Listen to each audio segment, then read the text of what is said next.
Ruang Dewa Beladiri, bab 1226 sampai dengan 1230. Bab 1226 Gonggongan Anjing dari Jauh. Terdengar banyak sekali seruan keheranan di sekitar mereka, terutama dari orang-orang yang mengetahui latar belakang kedua pria itu. Hasil pertarungan mereka persis seperti yang mereka bayangkan, tetapi itu hanyalah hasilnya. Bagi orang lain, bentrokan antara Ye Xiwen dan Ye Yuhan mewakili pertarungan antara dua generasi jenius. Ye Yuhan bukanlah yang paling menonjol di antara para jenius pada zamannya, tetapi dia telah mencapai tingkat ketujuh alam aspek Dharma dan cukup terkenal di aula penegakan hukum, memberikan kontribusi besar bagi aula tersebut. Di sisi lain, Ye Xiwen adalah seorang jenius tak tertandingi yang baru muncul. Bahkan putra dewa, Ye Sukong, pernah dikalahkan olehnya. Reputasinya baru-baru ini menyebar luas, dan bahkan para ahli yang telah menjaga sekitar penjara penegakan hukum selama bertahun-tahun pun pernah mendengar tentangnya. Meskipun orang-orang tidak seoptimis putra Tuhan tentang masa depannya, dia tetaplah seorang jenius kelas atas, meskipun dia tidak sebaik putra Tuhan, Ye Sukong. Namun itu adalah masa depan. Di mata banyak orang, Ye Yuhan mewakili masa kini, sementara Ye Xiwen mewakili masa depan. Mungkin Ye Xiwen akan sepenuhnya melampaui Ye Yuhan di masa depan, tetapi pasti tidak sekarang. Jika situasi di mana seseorang dikalahkan dengan satu pukulan terjadi, maka Ye Yuhan akan sepenuhnya mengalahkan Ye Xiwen, yang sama sekali tidak akan mengejutkan.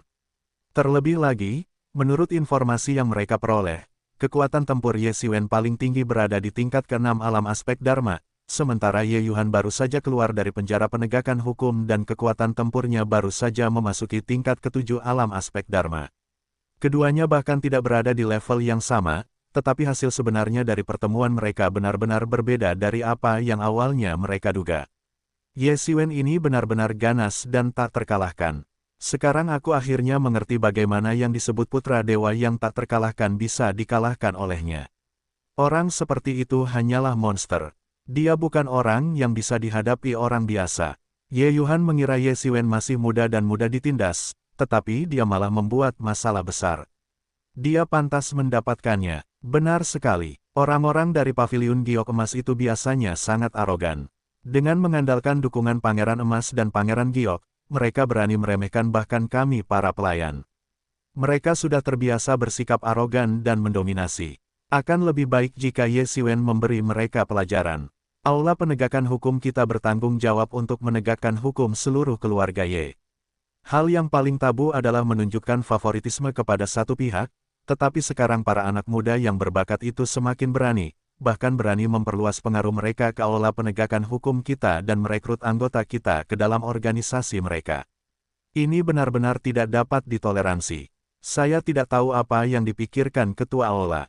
Jika itu saya pasti sudah memusnahkan orang-orang ini sejak lama. Ketua aula juga memiliki kesulitannya sendiri.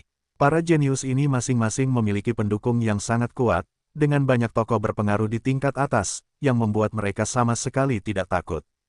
Terlebih lagi, aula penegakan hukum kami beroperasi secara independen di dalam keluarga Ye, dan tokoh-tokoh berpengaruh tersebut telah lama merasa tidak puas dan ingin memperluas pengaruh mereka. Namun, mereka takut akan kehadiran ketua aula dan tidak berani bertindak. Oleh karena itu, mereka mendukung para jenius ini dalam merekrut para elit dan jenius aula penegakan hukum kami ke dalam barisan mereka. Sekalipun kita mengambil tindakan terhadap mereka, kita harus berhati-hati agar tidak membahayakan mereka. Di langit, berbagai pemikiran ilahi berkumpul dengan cepat. Banyak ahli dari Balai Penegakan Hukum mendiskusikan masalah ini. Ye Xiwen berdiri dengan tangan di belakang punggung, menatap tetua yang tetap netral sejak awal. Tetua itu tetap netral sejak awal, tidak memihak Ye Xiwen maupun menghentikan Ye Yuhan, menunjukkan ketidakpedulian yang ekstrim seolah-olah dia tidak peduli sama sekali. Baiklah, ayo pergi. Dia bahkan tidak melirik Ye Yuhan, tetap acuh tak acuh dari awal hingga akhir. Hal ini membuat Ye Xiwen sedikit merinding. Jika dialah yang terbaring di sini sekarang, apakah tetua itu akan diam saja dan tidak melakukan apa-apa? Dia menilai situasi tersebut dalam pikirannya dan menyimpulkan bahwa skenario ini hampir pasti akan terjadi. Ye Yuhan berbaring di tanah sambil mengerang, menatap Ye Xiwen, dan berkata terputus-putus, Ye Xiwen, Jin Yu Ge kami tidak akan pernah membiarkanmu pergi. Kalau begitu ayo, Aku ingin melihat trik apa lagi yang dimiliki paviliun giok emasmu. Aku akan membunuh sebanyak mungkin dari kalian tikus-tikus ini. Ye Xiwen mencibir, mengabaikan gonggongan anjing di kejauhan. Ye Xiwen mengikuti tetua itu ke gerbang penjara penegakan hukum. Pada saat ini, 4 sosok perkasa muncul di langit. Aura mereka samar-samar menyatu dengan langit dan bumi, dan setiap gerakan yang mereka lakukan membawa kekuatan yang sangat besar. Mereka semua adalah ahli di alam surgawi. Para ahli di alam surgawi memegang posisi terhormat di benua kuno yang terpencil. Fakta bahwa 4 ahli di alam surgawi menjaga penjara penegakan hukum tidak hanya membuktikan bahwa keluarga Ye memiliki banyak ahli, tetapi juga menunjukkan pentingnya penjara penegakan hukum bagi kota penegakan hukum keluarga Ye. Selain itu, Ye Xiwen menemukan bahwa keempat ahli di alam surgawi itu hanyalah penjaga di permukaan. Tidak jauh dari situ, ada juga banyak ahli lain dengan aura yang sangat kuat dan menakutkan, yang secara diam-diam telah mengunci area tersebut dengan indera ilahi mereka. Aura-aura ini sangat samar, dan orang biasa sama sekali tidak dapat mendeteksinya, tetapi Ye Xiwen mampu mendeteksinya. Bahkan para ahli di alam surgawi pun akan kesulitan untuk lolos dari persepsinya yang tajam. Setelah memastikan kualifikasi Ye Xiwen, keempat ahli di alam surgawi segera membentuk segel tangan, dan hukum-hukum yang tak terhitung jumlahnya berkumpul di langit. Ledakan, di depan mata Ye Xiwen, sebuah gerbang spasial perlahan terbuka, dan roh-roh pendendam yang tak terhitung jumlahnya menyembur keluar, menyerbu langsung ke arahnya. Ye Xiwen mengerutkan kening. Kepadatan roh pendendam itu sangat menakutkan, bahkan seseorang yang tinggal di sana hanya untuk 1 hari pun kemungkinan besar akan menjadi gila. Tak heran jika dikatakan bahwa penjara surgawi penegakan hukum adalah kuburan para jenius. Roh-roh jiwa yang teraniaya ini adalah roh-roh pendendam para jenius dan penjahat kelas berat yang meninggal di sana sepanjang sejarah. Selama bertahun-tahun dan melalui pengaruh banyak orang, hal itu secara bertahap menyebar ke seluruh lembaga pemasyarakatan. Untuk bertahan hidup di dalam, seseorang harus selalu waspada hanya untuk melawan serangan roh-roh pendendam ini. Bahayanya lebih dari 10 kali lipat dibandingkan di luar. Oleh karena itu, 1 tahun kultivasi di dalam setara dengan 10 tahun kultivasi di luar. Bukan karena, seperti banyak alam rahasia lainnya, lingkungannya sangat menguntungkan, dipenuhi energi spiritual hingga hampir mencair. Sebaliknya, lingkungan di dalam penjara surgawi penegakan hukum sangat keras, bahkan energi spiritual paling dasar pun sangat langka. Kesulitan untuk bertahan hidup di dalamnya sungguh tak terbayangkan di luar. Ye Xiwen, ingat ini, kau hanya bisa berkultivasi di penjara penegakan hukum selama 1 tahun. Kau harus keluar dalam waktu 1 tahun. Jika kau melebihi batas waktu, poin kontribusimu akan dikurangi. Jika kau melebihi batas waktu dan tidak memiliki cukup poin kontribusi untuk dikurangi, maka seseorang akan datang untuk menangkapmu. Apakah kau mengerti? Kata tetua itu. Dipahami. Ye Xiwen mengangguk. Selain itu, saya harus mengingatkan Anda bahwa di penjara penegakan hukum ini, selain banyak jenius dari aula penegakan hukum saya yang menggunakannya sebagai tempat pelatihan, ada juga banyak penjahat kejam dan jahat. Di antara mereka bahkan ada para ahli di alam surgawi, beberapa di antaranya bahkan tidak dapat saya tangani. Namun, mereka biasanya tinggal di tengah-tengah penjara penegakan hukum. Dengan tingkat kultivasi Anda, sebaiknya jangan mendekati area itu dengan mudah, mengerti? Tetua itu memperingatkan. Pada saat ini, Ye Xiwen akhirnya merasa bahwa tetua ini memiliki sedikit sisi kemanusiaan, tidak seperti robot seperti sebelumnya. Namun, setelah mendengar bahwa sebenarnya ada tahanan di alam aspek Dharma di penjara surgawi penegakan hukum ini, Ye Xiwen tak kuasa menahan rasa cemas. Bagi Ye Xiwen di levelnya saat ini, keberadaan alam surgawi sungguh tak tertandingi. Mengesampingkan segalanya, bahkan seorang guru di puncak alam aspek Dharma pun bisa menjadi ancaman fatal baginya. Pada saat itu, tetua itu menatap Ye Xiwen dengan ekspresi sedikit bermakna dan berkata, kau perlu memahami satu hal, kau memperlakukan mereka sebagai mangsa, tetapi sebaliknya, kau juga mangsa ideal mereka. Karena di penjara surgawi penegakan hukum, energi spiritual langka dan tambang spiritual sangat jarang. Untuk bertahan hidup, mereka akan melakukan apa saja. Tempat ini dikenal sebagai kuburan para jenius.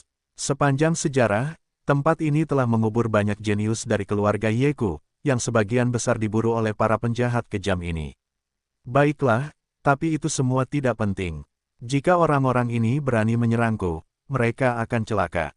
Ye Xiwen tidak peduli, kecuali mereka bertemu dengan ahli alam surgawi, bahkan mereka yang lebih kuat darinya pun dapat dengan mudah melarikan diri dengan sayap iblis. Itu sama sekali bukan masalah.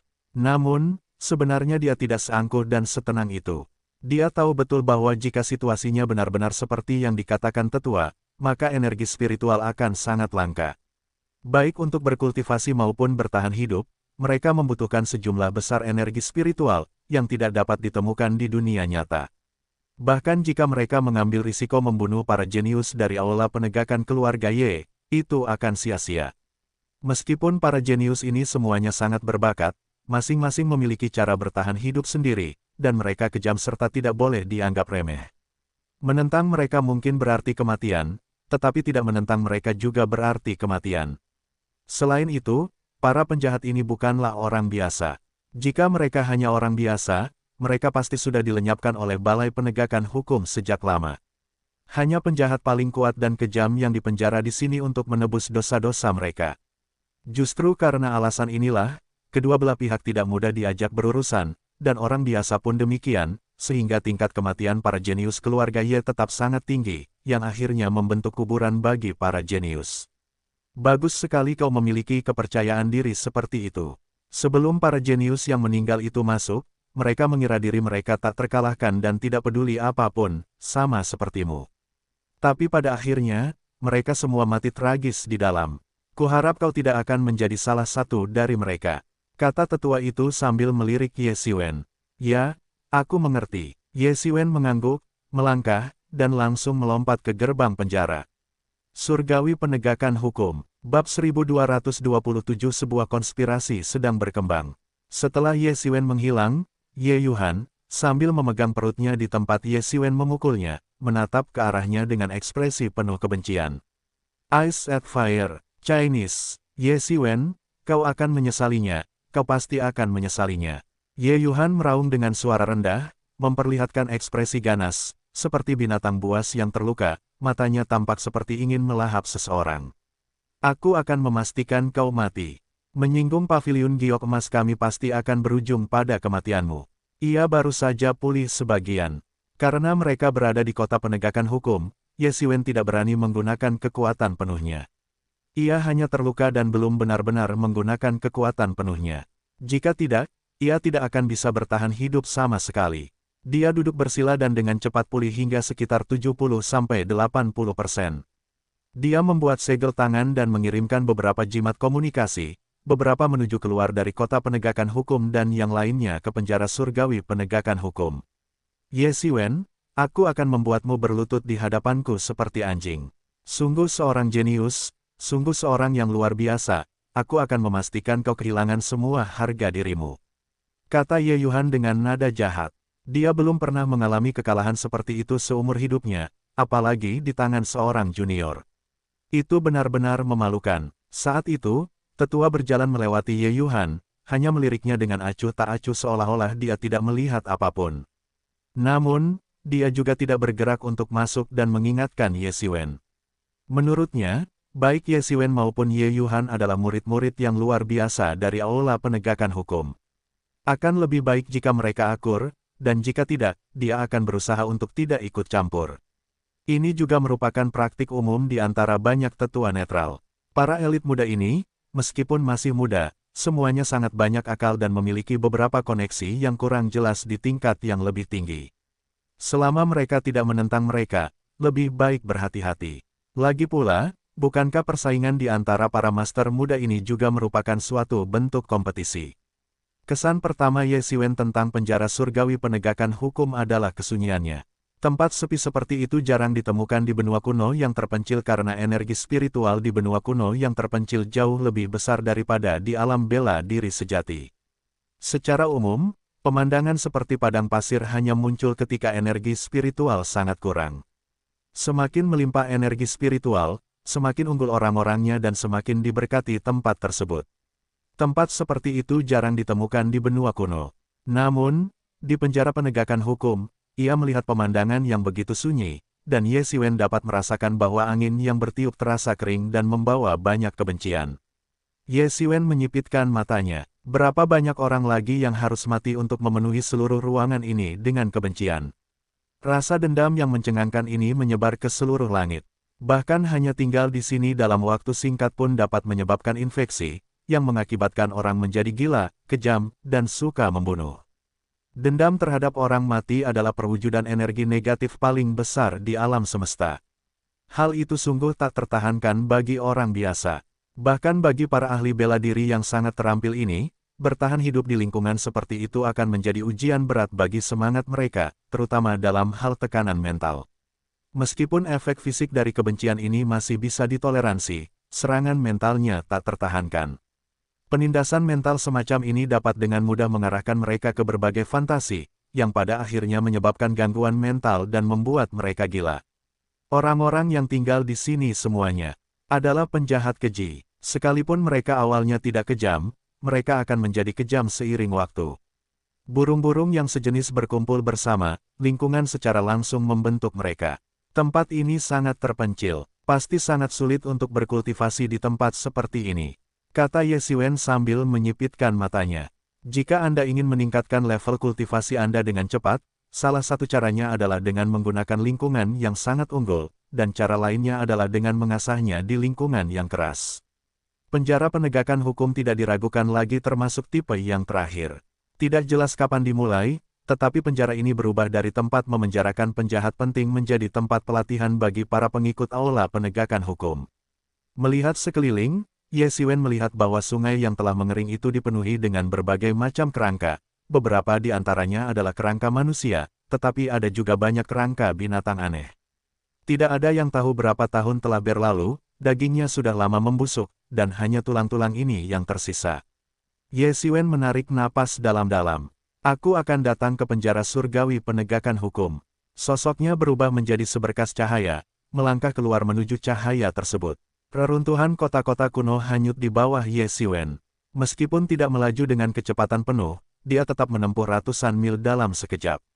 Penjara penegakan hukum ini adalah sebuah demi-plan, luas dan tak terbatas. Tidak diketahui generasi leluhur keluarga Ye mana yang merebutnya dan memantapkannya di kota penegakan hukum, menjadikannya tempat keluarga Ye memenjarakan para penjahat.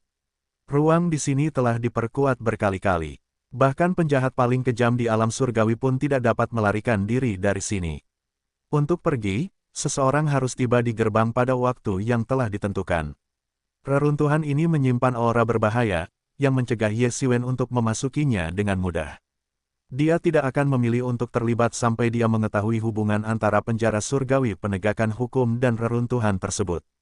Namun, kegagalan Ye Xiwen untuk turun bukan berarti tidak ada serangan mendadak. Memanggil. Dengan suara desing yang tajam, sebuah anak panah tulang besar tiba-tiba melesat menembus udara dari tanah, begitu cepat dan mendesak sehingga hampir membunuh Ye Xiwen. Ye Xiwen menghindari serangan panah tulang raksasa dengan melangkah ke samping, lalu mengulurkan tangan dan mengeluarkan cahaya emas tak berujung, langsung meraih panah tulang raksasa itu. Dengan suara, bang, Ye Xiwen menangkap anak panah tulang di tangannya. Anak panah tulang itu, begitu berada di tangan Ye Xiwen, masih membawa momentum yang sangat besar dan hendak terbang ke langit. Namun, hanya Ye Xiwen sendiri yang tahu betapa dahsyatnya kekuatan tubuh penguasa miliknya. Meskipun panah tulang itu memiliki kekuatan dan momentum yang sangat besar, panah itu tidak mungkin lolos dari genggamannya. Lengan Ye Xiwen sedikit bergoyang, dan dia menangkap panah tulang itu di tangannya. Meskipun begitu, Ye Xiwen sangat terkejut. Meskipun panah tulang itu tidak bisa lepas dari tangannya, itu hanya karena dia memiliki tubuh penguasa. Jika itu adalah seniman bela diri biasa di tingkat ketiga atau keempat alam aspek Dharma, tidak akan ada cara untuk menghindari serangan panah tulang itu. Dia akan terbunuh di tempat, langsung menembus jantungnya. Sebelum dia sempat berpikir lebih jauh, beberapa suara mendesing tiba-tiba terdengar dari bawah, dan lebih dari selusin anak panah tulang melesat ke arahnya dengan kekuatan yang tak tertandingi, sepenuhnya menutup ruang di sekitarnya dan tidak memberinya kesempatan untuk melarikan diri. Ye Xiwen tidak berniat menghindar lagi dan langsung menggunakan anak panah tulang di tangannya untuk menangkis beberapa anak panah tulang yang mengarah langsung ke wajahnya. Suara mendesing, suara mendesing, suara mendesing. Dia mendengar suara melengking saat anak panah tulang melesat melewatinya dan melanjutkan penerbangannya ke hamparan ruang angkasa yang luas. Ye Xiwen akhirnya melihatnya dengan jelas saat ini. Itu adalah makhluk tulang aneh di tanah. Makhluk tulang ini memiliki 4 cakar di tanah, seperti harimau ganas. Namun, tubuhnya ditutupi tulang tebal, dan duri tulang besar mencuat dari punggungnya. Yang lebih menakjubkan lagi adalah duri tulang di punggungnya dapat terus-menerus meluncur keluar, dan setiap duri yang menembus langit menyebabkan fluktuasi dan gesekan hebat di udara. Setelah taji tulang itu terlepas, taji tulang lain tumbuh kembali dengan kecepatan yang terlihat oleh mata telanjang. Ye Xiwen belum pernah melihat makhluk bertulang seperti itu sebelumnya, tetapi jelas bahwa serangan barusan dilancarkan oleh makhluk ini. Hal ini membingungkan Ye Xiwen, karena energi spiritual sangat langka di penjara penegakan hukum. Masuknya manusia ke sana adalah satu hal, karena mereka datang dari luar dan sudah memiliki kultivasi. Namun, bagaimana tepatnya binatang buas asli ini tumbuh tanpa energi spiritual? Dibandingkan dengan binatang buas iblis di benua kuno yang tandus yang dapat memuntahkan meriam energi spiritual, memiliki kemampuan luar biasa, dan mahir dalam sihir, hampir menjadi iblis, binatang buas ini memiliki metode serangan yang sangat khusus, meskipun Ye Xiwen baru melihat satu jenis binatang buas ini saja sejauh ini. Ye Xiwen agak penasaran, karena ini sepertinya melanggar hukum pertumbuhan semua makhluk. Tentu saja, tidak semua makhluk membutuhkan energi spiritual, misalnya, binatang ajaib di alam iblis tumbuh dengan menyerap energi iblis. Makhluk-makhluk buas di alam darah tumbuh dengan menyerap energi darah. Namun, apapun jenis makhluknya, jika ingin tumbuh, ia harus menyerap energi yang sesuai. Ini adalah kebenaran yang tak berubah. Tanpa energi spiritual, makhluk-makhluk aneh ini sebenarnya dapat tumbuh hingga mengancam para ahli di alam aspek Dharma.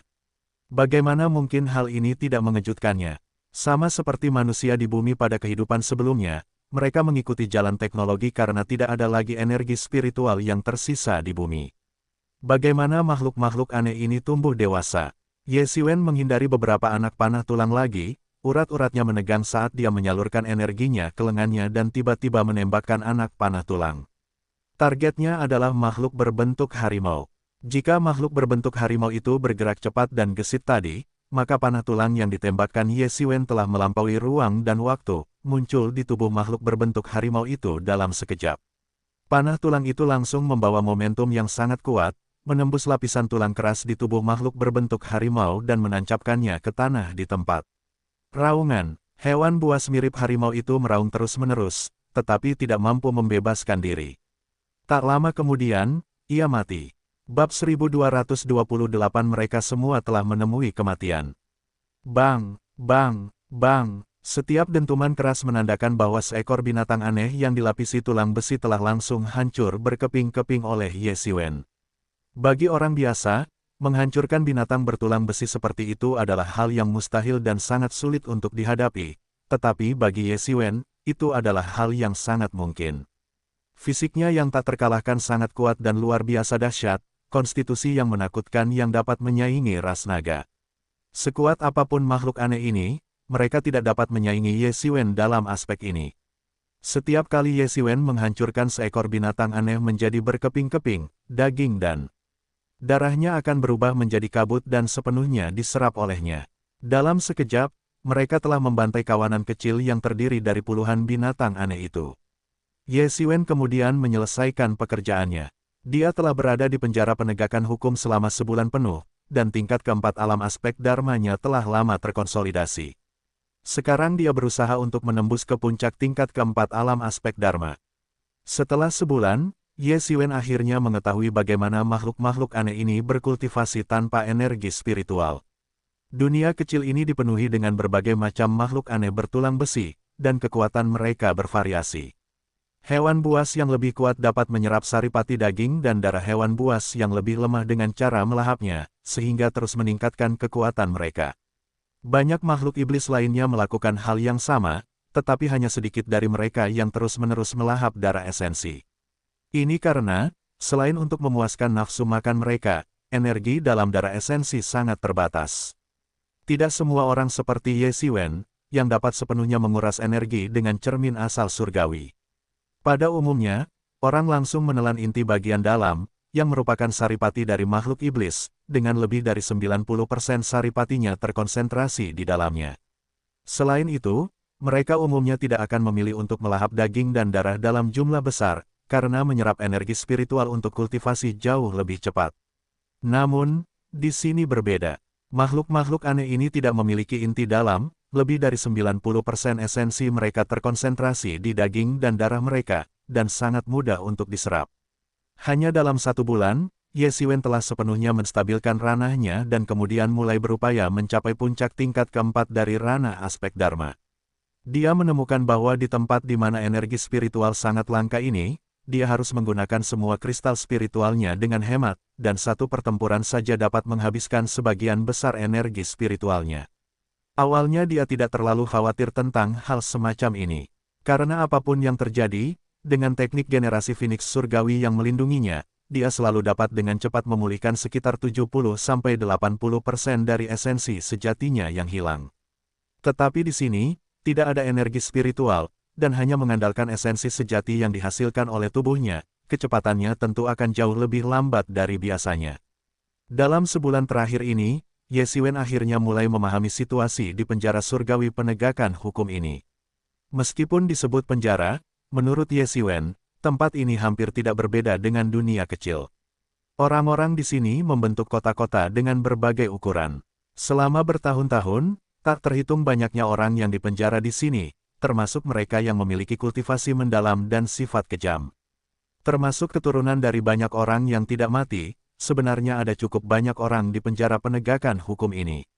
Di sepanjang perjalanan, Ye Xiwen bertemu beberapa orang, tetapi tanpa terkecuali, mereka semua sangat berani dan ganas. Banyak dari mereka akan memulai perkelahian hanya karena perselisihan kecil, yang mengakibatkan banyak korban jiwa. Namun, tidak ada yang menanggapinya dengan serius, bertindak seolah-olah itu adalah hal yang wajar. Ye Xiwen tahu bahwa mereka semua telah dirusak oleh rasa dendam selama bertahun-tahun, dan inilah keadaan mereka sekarang. Mereka yang kuat masih bisa mempertahankan kewarasan mereka, tetapi mereka yang lebih lemah pada dasarnya sudah gila.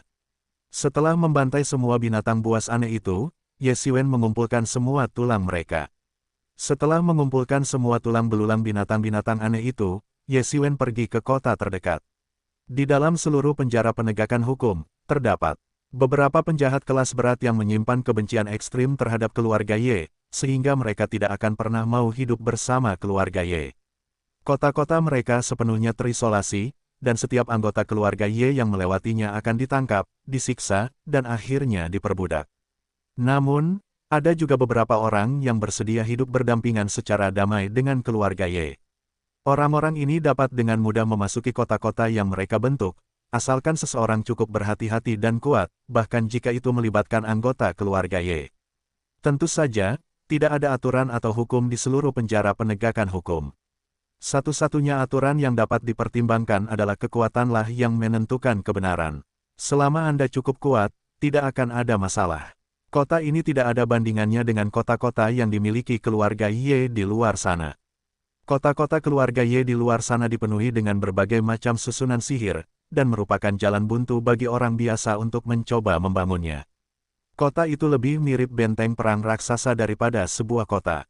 Namun, di dalam penjara surgawi penegakan hukum, kota itu benar-benar kesulitan, bahkan kekurangan energi spiritual secara ekstrim. Mustahil bagi mereka untuk memiliki cukup energi spiritual untuk mendukung pengaktifan susunan sihir tersebut. Bangunan itu tampak sangat kumuh. Saat Ye Xiwen masuk, dia langsung merasakan tatapan jahat yang tak terhitung jumlahnya tertuju padanya, seolah-olah mereka sedang melihat seekor domba gemuk. Meskipun kota ini bahkan bisa dimasuki oleh anggota keluarga Ye, bukan berarti mereka aman di sini. Sebaliknya, murid-murid keluarga Ye sering menjadi sasaran banyak orang di sini. Semua orang tahu bahwa anggota keluarga Ye ini sangat kaya. Mereka yang telah mengumpulkan poin kontribusi yang cukup untuk masuk ke penjara penegakan hukum adalah yang terbaik dari keluarga Ye, dan kekayaan mereka sungguh tak terukur. Tidak mengherankan jika banyak orang mengincar mereka, dan tidak ada yang akan turun tangan untuk menghentikan mereka. Keluarga Ye tidak akan melakukan apapun terhadap penjahat kelas berat di penjara penegakan hukum karena kematian murid-murid ini. Oleh karena itu, satu-satunya cara mereka untuk melindungi diri adalah dengan memiliki kekuatan yang luar biasa. Anggota keluarga Ye ini tampak asing. Mungkinkah dia baru saja datang dari luar? Ya, Para keturunan keluarga Ye yang baru datang dari luar ini bahkan belum menghabiskan semua kekayaan mereka. Mereka sedang berada di puncak kejayaan, cek-cek, aku sampai ngiler hanya dengan melihat mereka. Hehe, orang ini mungkin sama sekali tidak berpengalaman. Dia baru berada di tingkat keempat alam aspek Dharma, namun dia berani berjalan dengan angkuh seperti itu. Bukankah dia hanya mencari kematian? Anggota keluarga Ye ini terbiasa bersikap arogan, dan tidak ada yang berani melakukan apapun kepada mereka. Dia memang tidak kuat, tetapi masih banyak ahli dari keluarga Ye di kota ini. Orang-orang ini telah berlatih di kota selama bertahun-tahun dan sangat sulit untuk dihadapi. Sialan keluarga Ye, menangkapku saja tidak cukup, mereka malah menggunakanku sebagai bahan percobaan untuk murid-murid mereka. Ini benar-benar tidak bisa diterima. Bisikan-bisikan di sekitarnya sampai ke telinga Ye Xiwen. Mereka mengira penampilannya asing, sehingga mereka berasumsi dia adalah pendatang baru yang mudah dikalahkan dan tidak memiliki kekuatan yang besar. Namun, mereka tidak tahu bahwa Ye Xiwen telah membantai binatang-binatang aneh di alam liar selama lebih dari sebulan. Jika mereka tahu, mereka mungkin tidak akan berani meremehkan Ye Xiwen. Makhluk-makhluk aneh itu hidup berkelompok, mereka adalah penduduk asli sejati dunia ini, sementara manusia hanyalah pendatang baru. Setelah terjerat oleh mereka, itu bukanlah sesuatu yang bisa ditahan oleh orang biasa. Banyak orang yang bertemu dengan gerombolan binatang buas aneh seperti itu saat keluar rumah ditakdirkan untuk dibantai. Namun, Ye Xiwen telah membantai binatang-binatang aneh itu selama lebih dari sebulan. Bagi orang biasa, pertempuran kelompok mungkin yang paling sulit, tetapi bagi Ye Xiwen, itu bukan apa-apa. Baik itu seekor binatang atau sekelompok binatang, kecuali jumlahnya sangat besar dan menakutkan, tidak akan ada perbedaan besar. Ye Xiwen tahu betul bahwa orang-orang ini menyimpan niat jahat terhadapnya. Ia hanya bisa mencibir dalam hati. Jika orang-orang ini berani datang, hanya ada satu kata, kematian. Dia tidak merasa kasihan sedikit pun kepada para penjahat keji ini, mereka pantas mati, dan tak satu pun dari mereka yang tidak bersalah. Penjara surgawi penegakan hukum adalah tempat tanpa hukum atau akal sehat. Bertahan hidup di sini bukan hanya karena kebencian yang selalu ada akan terus menyerang pikiran Anda, tetapi lingkungan yang kacau itu sendiri juga merupakan tekanan yang besar. Nak, serahkan semua hartamu, atau meskipun kau berasal dari keluarga Ye, aku tidak bisa berbuat apapun untuk melindungimu. Saat Ye Xiwen memasuki gang terpencil, sebuah suara ganas terdengar dari belakangnya. Tanpa disadarinya, puluhan pria bertubuh kekar dengan ekspresi garang telah berkumpul di sekelilingnya. Semuanya menatap Ye Xiwen dengan dingin seolah-olah dia adalah seekor domba gemuk.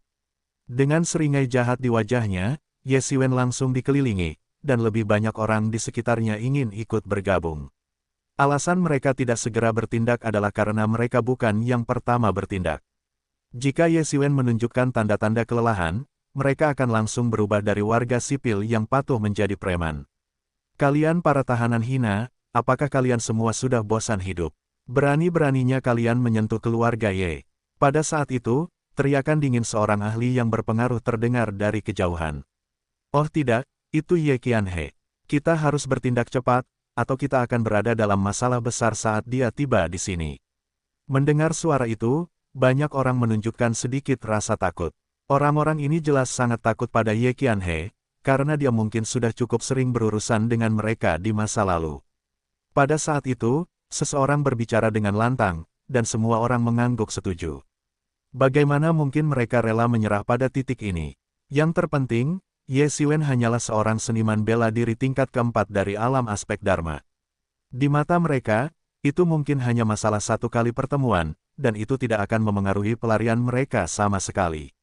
Ayo, saudara-saudara, cabik-cabik bajingan keluarga Ye ini. Dengan raungan, puluhan tahanan bertubuh kekar menerkam Ye Xiwen. Menghadapi orang-orang ini, Ye Xiwen sama sekali tidak menunjukkan rasa takut, hanya sedikit rasa jijik di wajahnya. Mereka semua datang ke sini untuk mati. Bab 1229 Julukan, Malaikat Maut Emas. Mereka semua datang ke sini untuk mati. Ye Xiwen mencibir dengan nada menghina. Dengan suara, wosh, dia menghentakkan kakinya dan sosoknya seketika berubah menjadi bola cahaya keemasan lalu menghilang.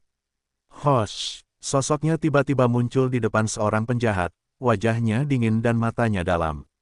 Dia mengangkat tangannya, dan cahaya keemasan melesat melewatinya, mengiris leher penjahat itu. Puff! Setetes darah mekar dari lehernya, dan senyum ganas sang penjahat tiba-tiba membeku. Matanya berubah dari ganas menjadi tak percaya, dia benar-benar tidak bisa mempercayai bahwa ini adalah kenyataan.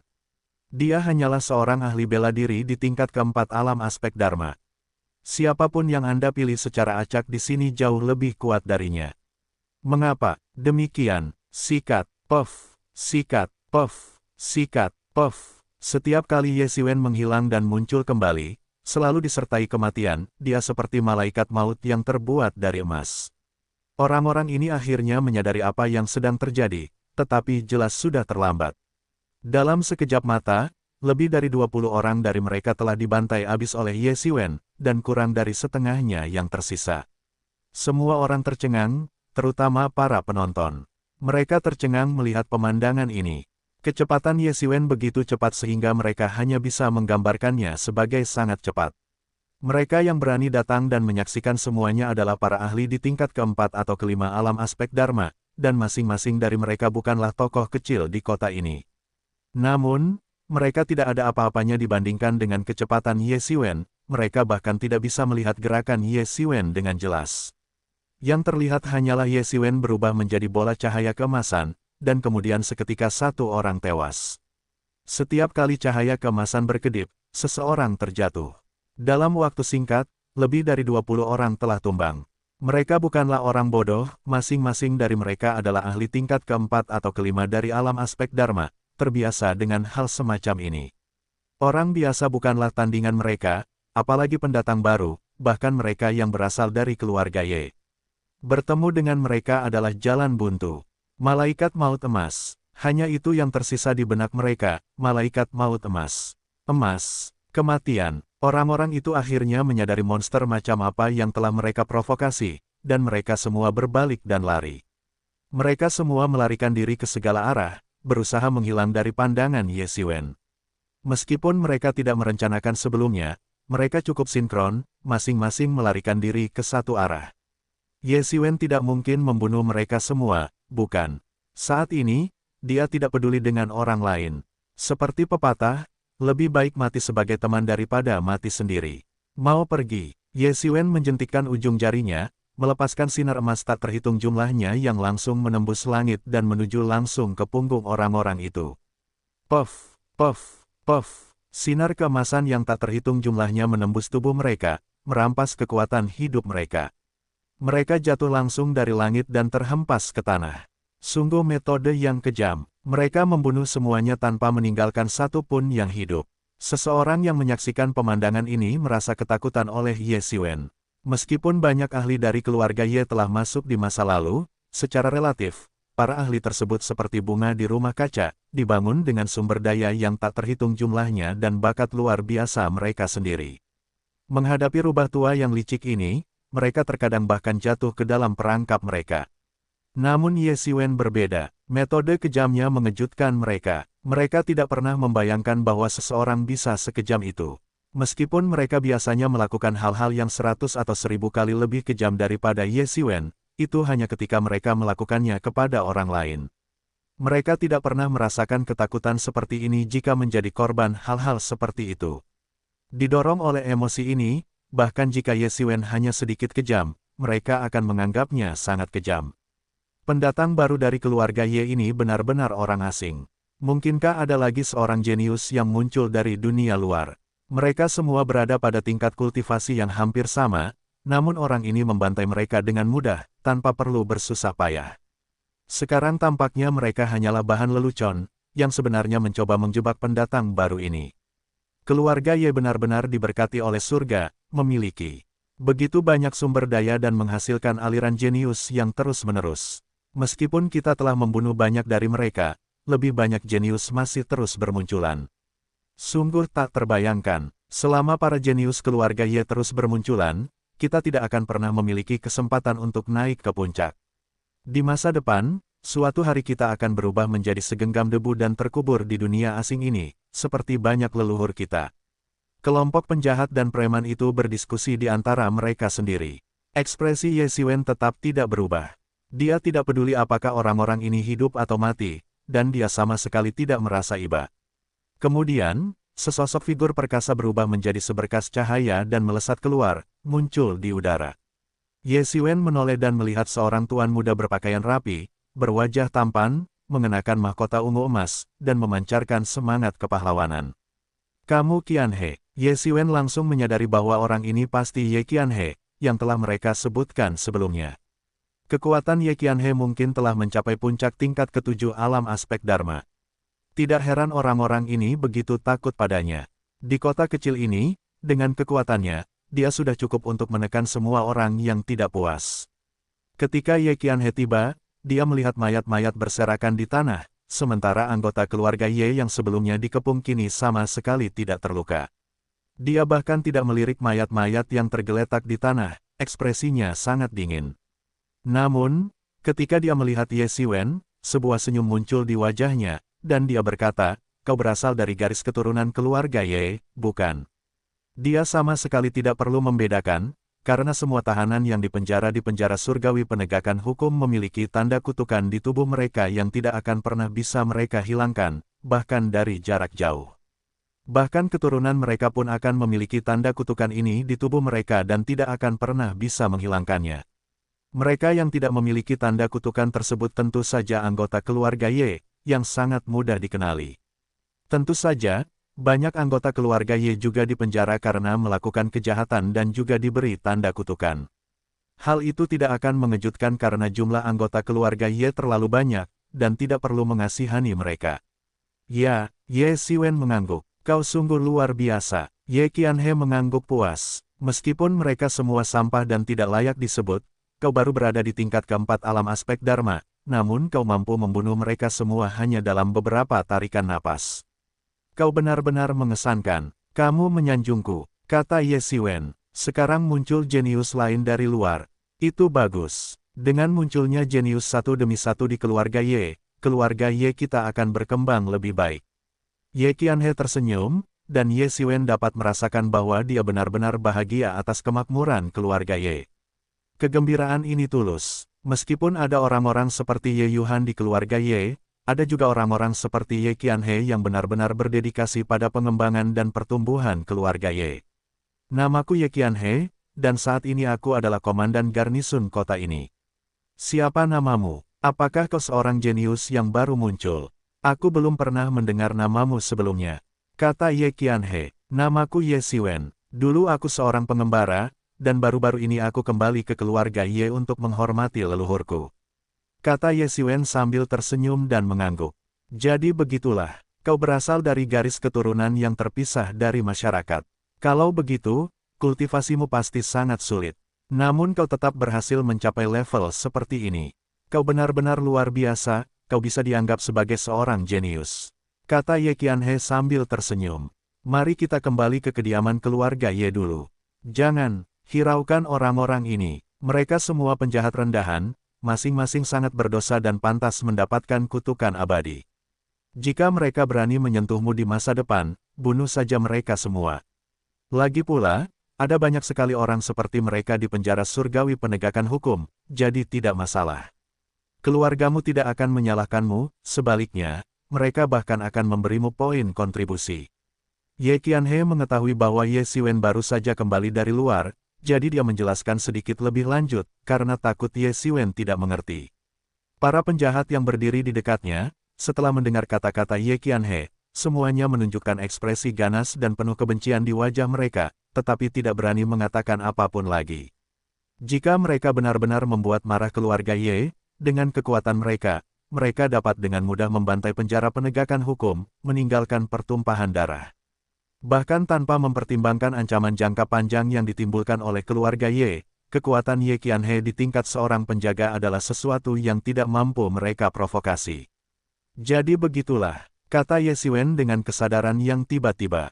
Dia tidak berpikir ada yang salah dengan pernyataan Ye Qianhe. Orang-orang ini semuanya sangat berdosa dan pantas mati. Dia baru saja masuk, dan orang-orang ini sudah mengincar barang-barangnya. Bahkan tanpa Ye Qianhe mengatakan apapun, dia tidak akan memperhatikan mereka dengan baik. Boleh aku bertanya sesuatu? Apa itu penjaga kota? Aku baru saja kembali dari luar, jadi ada banyak hal yang tidak aku mengerti. Tanya Ye Xiwen. Apa yang kalian lihat? Apa kalian mau mati kalau belum melihatnya? Ye Qianhe tidak buru-buru menjawab, melainkan berteriak kepada para penjahat yang sedang menonton. Para penjahat itu dengan cepat menghilang di depan mereka berdua, tidak berani menonton. Orang-orang ini semuanya kejam dan tak berperasaan. Kalian tidak bisa memberi mereka kehormatan, kalau tidak mereka akan memanfaatkan kalian dan mencoba merencanakan sesuatu melawan kalian.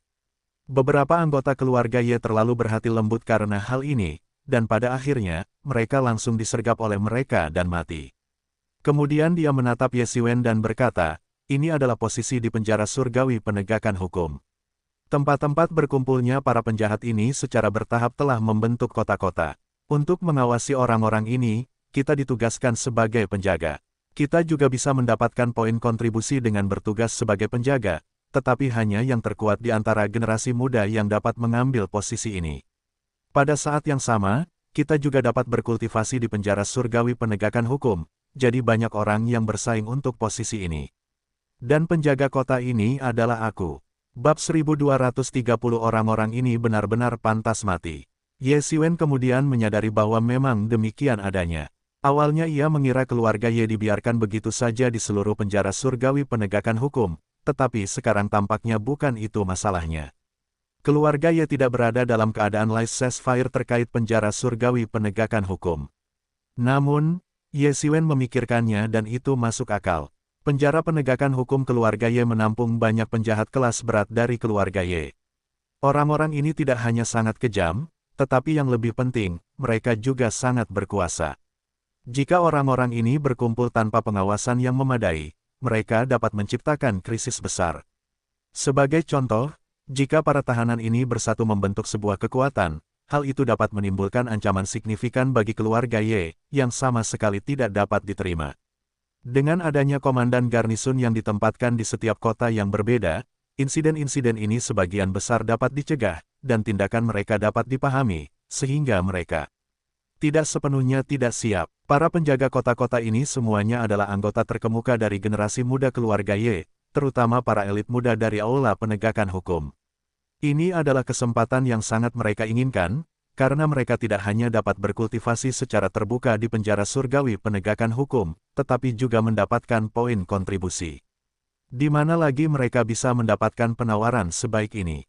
Jadi begitulah, Ye Xiwen mengangguk dan berkata, ya, Balai Penegakan Hukum kami yang bertanggung jawab atas hukum keluarga Ye kami. Bagaimana mungkin kami membiarkan orang-orang jahat ini lolos tanpa hukuman? Kata Ye Qianhe, tapi, kakak, kau masih sangat muda, dan baru saja kembali dari dunia luar.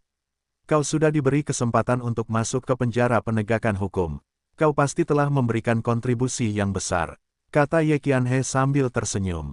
Tidak, aku hanya memenangkan kejuaraan turnamen pertarungan, itulah sebabnya kepala aula secara khusus mengizinkanku untuk berkultivasi di dalam selama setahun. Kata Ye Xiwen, juara turnamen pertarungan, tidak heran, tidak heran. Mereka yang memenangkan turnamen pertarungan setiap tahun adalah jenius di antara para jenius.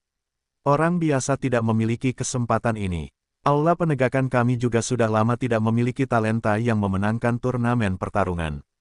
Ketua aula juga sangat kesal tentang hal ini. Kau mampu memenangkan kejuaraan, tidak heran bahkan ketua aula menyetujui masuknya kau ke penjara surgawi penegakan. Kata Ye Qianhe, tidak sama sekali. Kata Ye Xiwen dengan rendah hati, tetapi dia tidak menyebutkan bahwa lawannya di final adalah putra dewa, karena itu akan terlalu mencolok. Ye Xiwen tidak keberatan menjadi terkenal, tetapi dia jarang mengambil inisiatif untuk menjadi terkenal. Aku akan sangat membutuhkan bantuan kakak Qianhe di penjara surgawi penegakan hukum. Kata Ye Xiwen sambil menangkupkan kedua tangannya sebagai salam. Memiliki lebih banyak teman berarti memiliki lebih banyak pilihan. Tidak masalah, tidak masalah. Kurasa kekuatanmu juga tidak buruk. Kamu mungkin hanya kurang pengalaman. Saat waktunya tiba, akan mudah bagimu untuk melesat ke puncak. Kata Ye Qianhe. Namun, saudaraku, sebaiknya kau jangan berkeliaran sendirian di luar. Terlalu berbahaya. Meskipun kau bukan orang jahat, jika kau bertemu seseorang dengan motif tersembunyi, kau tak akan mampu melawan dua kepalan tangan. Kau seharusnya tahu itu, kan? Para penjahat kejam ini akan melakukan apa saja demi kristal roh. Ye Qianhe dengan antusias memperkenalkan Ye Xiwen kepada keluarga. Ye Xiwen dapat merasakan bahwa Ye Qianhe benar-benar setia kepada keluarga Ye. Meskipun mungkin ia menyimpan sedikit rasa iri atau cemburu, ia akan lebih bahagia jika keluarga Ye dapat makmur.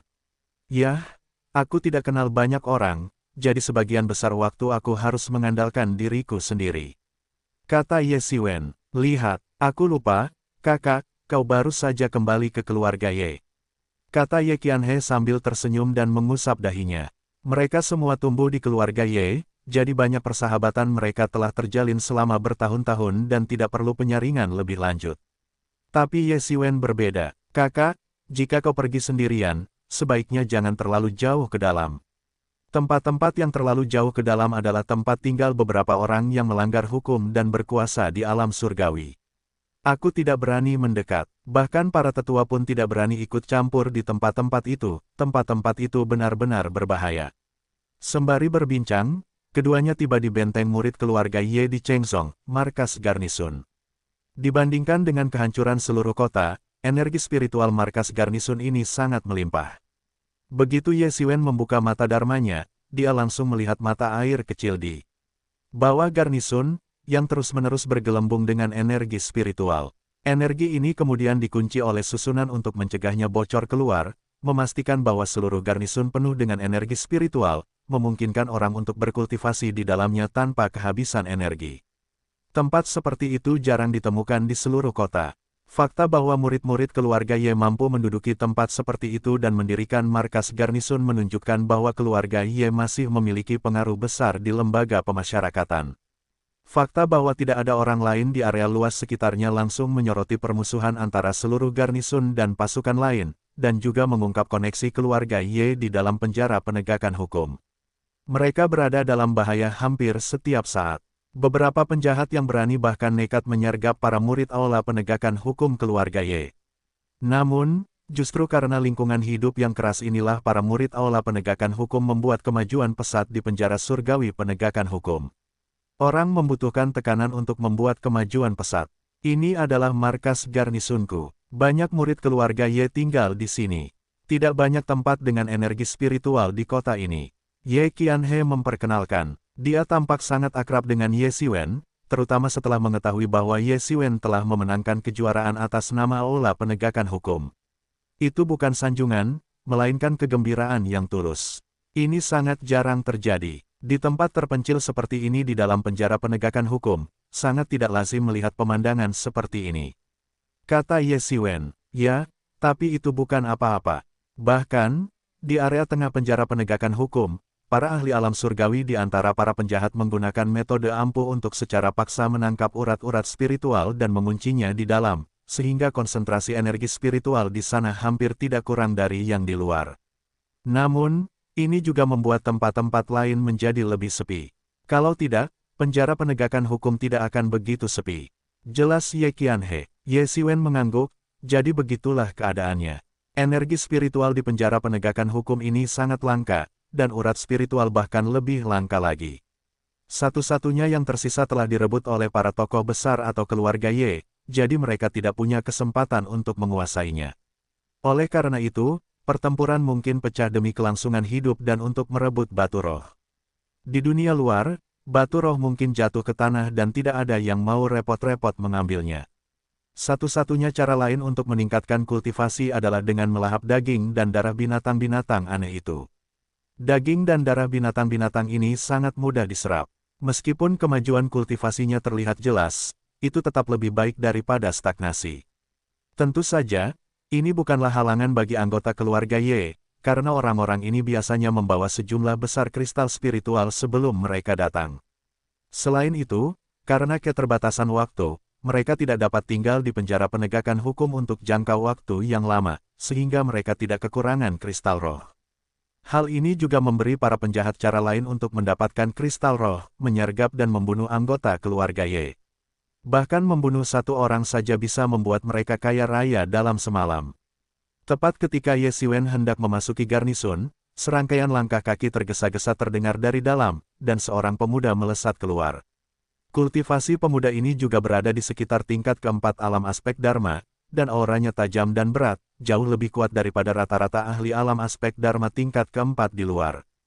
Dia praktis merupakan sosok yang tak terkalahkan di antara para ahli alam aspek Dharma tingkat keempat, tentu saja, asalkan dia tidak bertemu dengan monster seperti Ye Xiwen, kakak senior Qianhe. Pemuda itu langsung menyapa Ye Qianhe begitu melihatnya. "Ada apa?" tanya Ye Qianhe. Feng Yu, mata pemuda itu memerah, dan suaranya tercekat karena emosi. "Apa yang terjadi?" tanya Ye Qianhe buru-buru. "Feng Yu sudah mati, dan kepalanya telah dikembalikan," kata pemuda itu dengan mata merah. "Sialan, Ye Sao." Ye Qianhe langsung diliputi amarah. Amarahnya begitu hebat hingga seolah bisa membakar langit. Ye Sao juga mengirim pesan bahwa jika ada yang dikirim untuk mengawasinya lain kali, mereka haruslah orang yang baik. Mengirim orang sembarangan sama saja meremehkannya, kata pemuda itu, suaranya tercekat karena emosi. Jelas sekali, dia memiliki hubungan yang sangat baik dengan Ye Fengyu. "Sialan," Ye Qianhe meraung, mengepalkan tinjunya dan tiba-tiba meninju ke samping. Seluruh area udara runtuh dengan raungan yang memekakkan telinga, menciptakan pemandangan yang sangat menakutkan. "Saudara Qianhe, apa sebenarnya yang terjadi?" tanya Ye Xiwen. "Ho," Ye Qianhe menghela napas, sedikit menenangkan diri, lalu berkata, "Begini, Ye Sao awalnya adalah anggota keluarga Yeku, tetapi dia melakukan kejahatan serius di luar. Karena dia anggota keluarga Yeku, para tetua keluarga Yeku tidak mengeksekusinya, tetapi hanya memenjarakannya di penjara surgawi penegakan hukum. Siapa sangka setelah memasuki penjara surgawi penegakan hukum, orang ini menjadi lebih tidak bermoral, bahkan menyerang dan membunuh anggota keluarga Yeku di mana-mana. Aku menerima kabar bahwa dia telah melarikan diri ke wilayah kita, jadi aku mengirim orang untuk menyelidiki. Siapa sangka dia malah dibunuh olehnya, dasar binatang buas." Semakin banyak Ye Qianhe berbicara, semakin marah dia. Karena anggota keluarga Ye ini terisolasi di seluruh penjara penegakan hukum, mereka semakin bersatu dan berkonflik dalam hal ini. Banyak dari mereka telah menjalin persahabatan yang saling berkaitan hingga mati. Sekarang setelah mereka benar-benar melihat Ye Fengyu terbunuh, amarahnya membara hebat. "Mereka pantas mati, mereka pantas mati." Ye Xiwen mengangguk dan berkata, "Orang-orang ini memang pantas mati, mereka semua sangat kurang ajar. Kumpulkan semuanya, aku akan bertindak sendiri. Aku harus menangkap binatang buas ini hari ini. Orang seperti ini tidak pantas hidup di dunia ini. Aku akan menyiksanya sampai mati dengan setiap tebasan," kata Ye Qianhe, matanya menyala-nyala karena amarah, benar-benar murka dengan tindakan Ye Sao. "Saudaraku, Ye Sao ini licik dan kejam. Aku ingin tahu apakah dia bisa membantuku," kata Ye Qianhe kepada Ye Xiwen. "Itulah yang saya inginkan,"